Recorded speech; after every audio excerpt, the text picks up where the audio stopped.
영혼의 쉼터를 찾아오신 여러분, 1월이 시작한 지 엊그제 같은데 벌써 2월이 시작되었네요.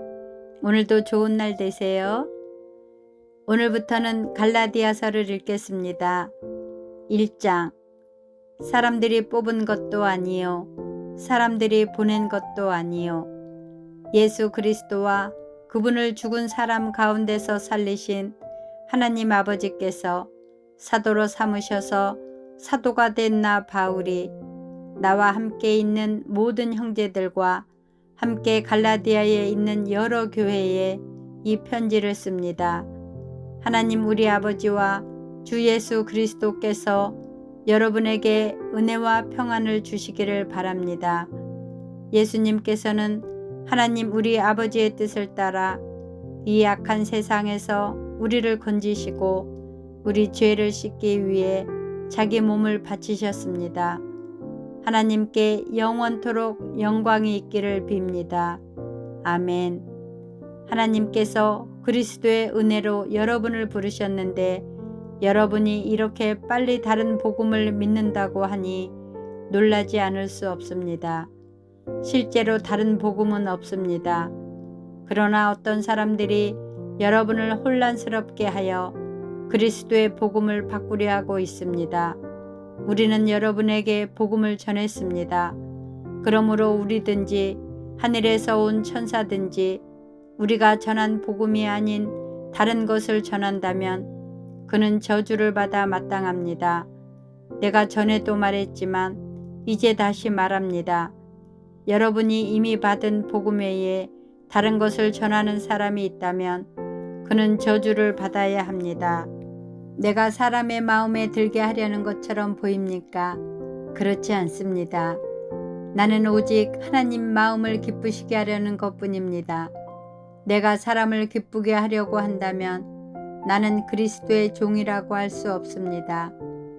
형제들이여, 내가 여러분에게 전한 복음은 사람에게서 나온 것이 아니라는 것을 알기 바랍니다. 그것은 내가 사람에게서 얻은 것도 아니고 사람에게서 배운 것도 아닙니다. 그것은 예수 그리스도께서 내게 보여주신 것입니다. 여러분은 내가 어떻게 살아왔는가를 들었을 것입니다. 나는 유대교에 속한 사람이었습니다. 나는 하나님의 교회를 몹시 박해했을 뿐 아니라 아예 없애버리려고까지 계획했습니다. 나는 나와 나이가 비슷한 다른 유대인들보다 더 열심히 유대교를 믿었습니다. 또한 그 누구보다도 조상들의 전통을 지키는 데 열심이었습니다. 그러나 내가 태어나기 전부터 하나님께서는 나를 따로 세우셔서 은혜로 나를 부르셨습니다. 그래서 나에게 하나님의 아들에 관한 복음을 이방인에게 전하게 하시려고 하나님께서 그 아들을 내게 보이셨습니다.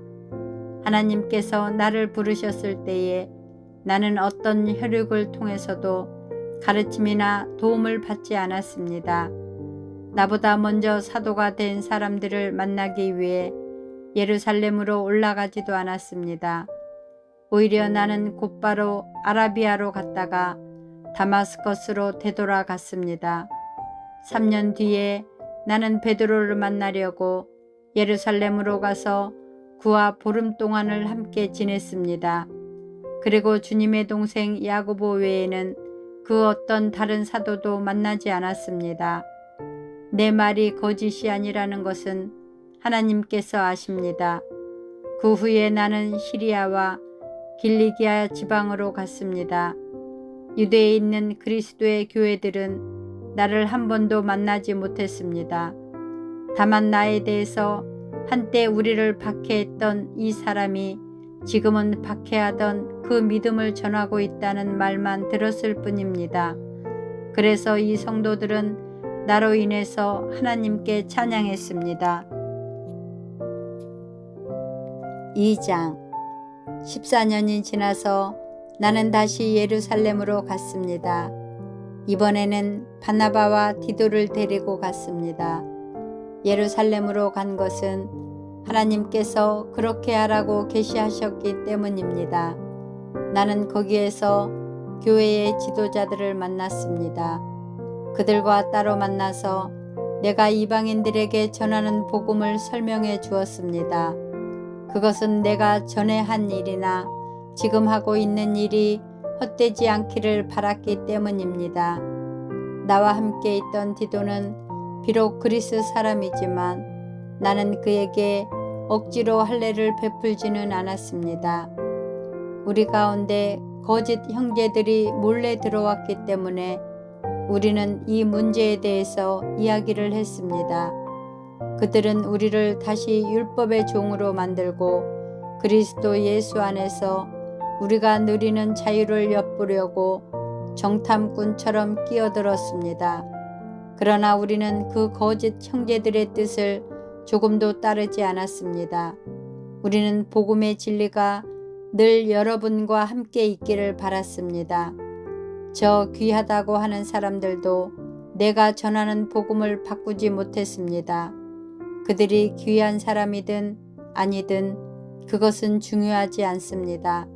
하나님께서는 사람을 겉으로 판단하지 않으시기 때문입니다.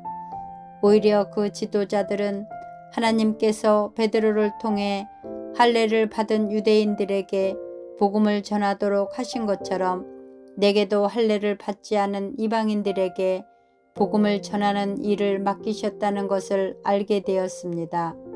하나님께서는 베드로에게 유대인을 위해 사도로 일할 권리를 주셨고 내게는 이방인을 위해 사도로 일할 권리를 주셨습니다. 지도자로 인정받던 야고보와 베드로와 요한은 하나님께서 내게 주신 특별한 은혜를 깨닫고 바나바와 나를 인정했습니다. 그리고 그들은 바울과 바나바여 그대들은 이방인에게 가십시오. 우리는 유대인에게 가겠습니다. 라고 말했습니다. 그들은 우리에게 한 가지 곧 가난한 사람들을 기억해 달라고 부탁했는데 그것은 사실 내가 힘써 해오던 일입니다. 베드로가 안디옥에 왔을 때 그가 잘못한 일이 있어서 내가 그대를 대면해서 나무랐습니다. 베드로가 안디옥에 와서 이방인들과 함께 먹고 있는데 야고보가 보낸 유대인들이 오자 먹는 것을 그만두고 그 자리에서 물러갔습니다. 그는 할례를 받은 유대인들을 두려워했던 것입니다. 이처럼 베드로는 거짓된 행동을 했고 다른 유대인 성도들도 거짓된 행동을 했습니다. 심지어 바나바조차 그들의 거짓된 행동에 유혹을 받았습니다. 나는 그들이 복음의 진리를 따르지 않는 것을 보고 모든 사람 앞에서 베드로를 향해 베드로여, 당신은 유대인이면서도 유대인처럼 살지 않고 이방인처럼 살면서 어찌하여 이방인들에게 유대인처럼 살라고 합니까? 하고 말했습니다. 우리는 이방인, 곧 죄인이 아니라 유대인으로 태어났습니다. 하지만 우리는 율법을 따른다고 해서 의롭다함을 받는 것이 아니라 예수 그리스도를 믿음으로 의롭다함을 얻는 것을 압니다. 그래서 우리는 의롭다함을 얻으려고 그리스도 예수를 믿었습니다. 우리가 의롭다함을 얻는 것은 그리스도를 믿었기 때문이지 율법을 지켰기 때문이 아닙니다. 율법으로는 어느 누구도 의롭다함을 얻을 수 없습니다. 우리 유대인은 의롭다함을 얻으려고 그리스도께 나아왔습니다. 그리하여 우리가 죄인이라는 것이 밝히 드러났습니다. 그렇다고 해서 그리스도께서 우리를 죄인으로 만드시는 것입니까? 그럴 수 없습니다. 내가 이미 헐어버린 그것을 다시 가르친다면 그것은 틀림없이 내가 죄를 짓는 것입니다. 나는 율법을 위해 사는 것을 그만두었습니다. 나는 율법에 의해 죽었습니다. 내가 율법을 향해 죽은 것은 하나님을 향해 살기 위한 것입니다. 나는 그리스도와 함께 십자가에서 죽었습니다. 이제는 내가 사는 것이 아니라 내 안에 계신 그리스도께서 사시는 것입니다. 내가 지금 내 몸 안에 사는 것은 나를 사랑하셔서 나를 구원하시려고 자기 몸을 바치신 하나님의 아들을 믿는 믿음으로 사는 것입니다. 나는 하나님의 은혜를 헛되게 하지 않습니다. 율법으로 의롭다함을 얻을 수 있다면 그리스도께서도 죽지 않으셨을 것입니다. 아멘. 감사합니다. 주 안에서 사랑하고 축복합니다.